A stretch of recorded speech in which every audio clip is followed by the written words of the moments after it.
शक्ति जिले के जैजोपुर विधानसभा में भेंट मुलाकात कार्यक्रम कल राम कुमार जी के क्षेत्र में आना था, लेकिन मुलायम सिंह जी के निधन के कारण से अंत्येष्टि कार्यक्रम में अखिल भारतीय कांग्रेस कमेटी के निर्देश पर वहाँ जाना पड़ा और इस कारण से चंद्रपुर विधानसभा अब उसको पोस्टपोन करना पड़ा है। तो ये उनकी खींच है, वो डर रहे हैं, मतलब अधिकारियों को डराने का काम कर रहे हैं।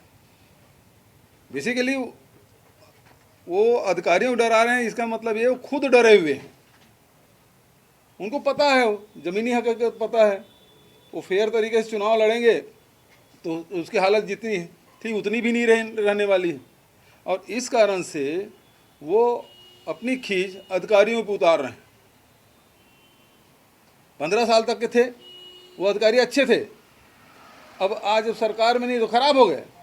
अधिकारी अपना काम करते हैं, संविधान के प्रति उनके उत्तरदायित्व है, जो जिम्मेदारी दी गई उसकी कार्रवाई कर रहे हैं, लेकिन धमकाना चमकाना बंद करे। और सबसे बड़ी बात यह है वो प्रमाणित करे कि एटीएम बोला है उससे, प्रमाणित करे 25 रुपये टन कोयले में ले रहा है, अन्यथा वो सार्वजनिक रूप से माफ़ी मांगे। कुछ भी अनाप शनाप आरोप लगा देंगे क्या? रमन सिंह सर क्या सरकार को बदनाम करने का प्रयास कर रहे हैं? काफी कॉन्फिडेंट से बोल रहे हैं कि गलत हो रहा है, तभी ईडी आ रही है।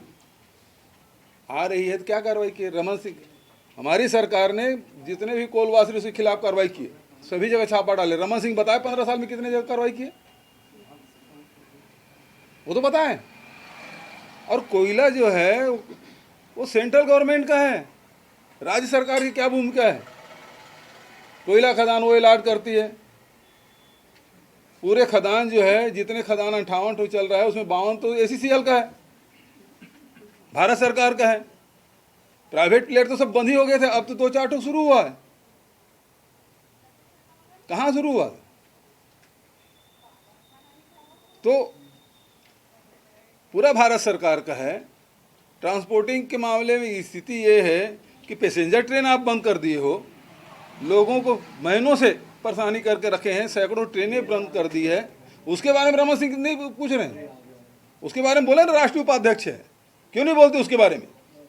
पैसेंजर ट्रेन क्यों बंद है? और फिर यहाँ के उद्योगों को कोयला क्यों नहीं मिल रहा है? यदि छत्तीसगढ़ की तहसील तो यहाँ के उद्योगपति को कोयला दिलाए, सारे उद्योग उससे प्रभावित हो रहे हैं, उत्पादन प्रभावित हो रहा है। इस मामले में मौन है।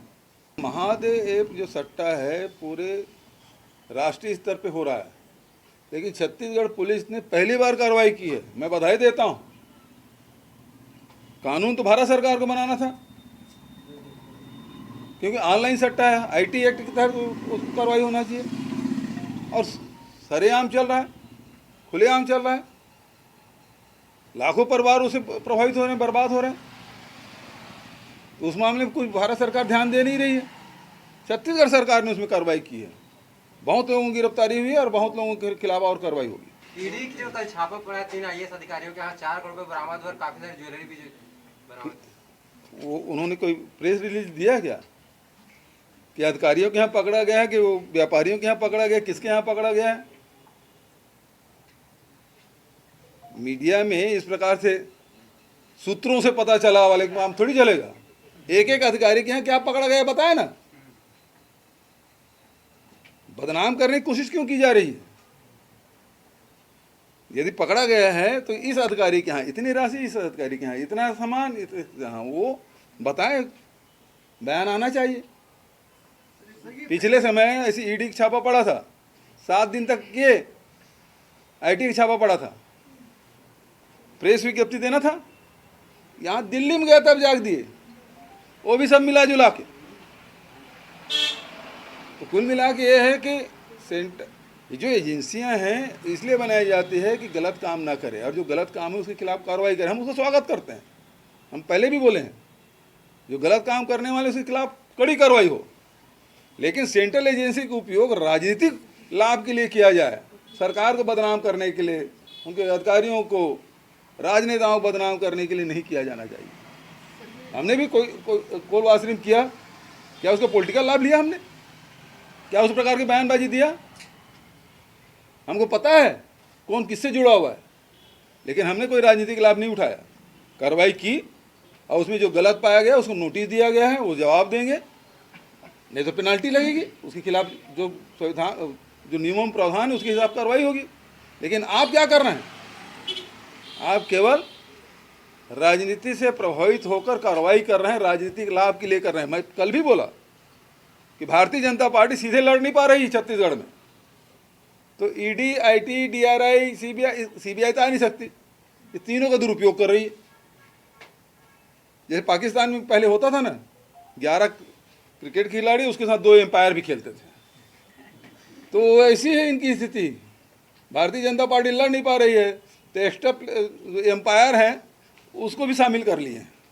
छत्तीसगढ़िया ओलंपिक में खेलने के दौरान कबड्डी मौत गई है, भाजपा उसे भी राजनीतिक विषय बना रही है, करीब 50 लाख मुआवजा यहाँ। देखिए, खेल कूद में इस प्रकार से कभी कभी दुर्घटना हो जाती है और ये बेहद दुखद है,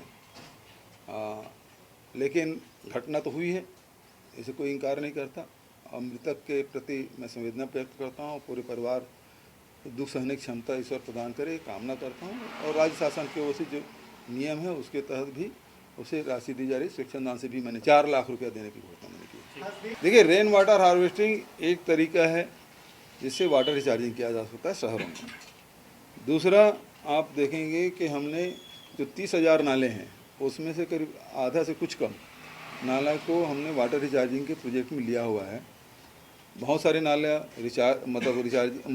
जो रिचार्जिंग का काम है वो कंप्लीट हो गया है, जिसमें स्ट्रक्चर खड़ा करना था। बहुत सारे हैं उसको स्वीकृति मिल चुकी है, उसमें काम हो रहा है।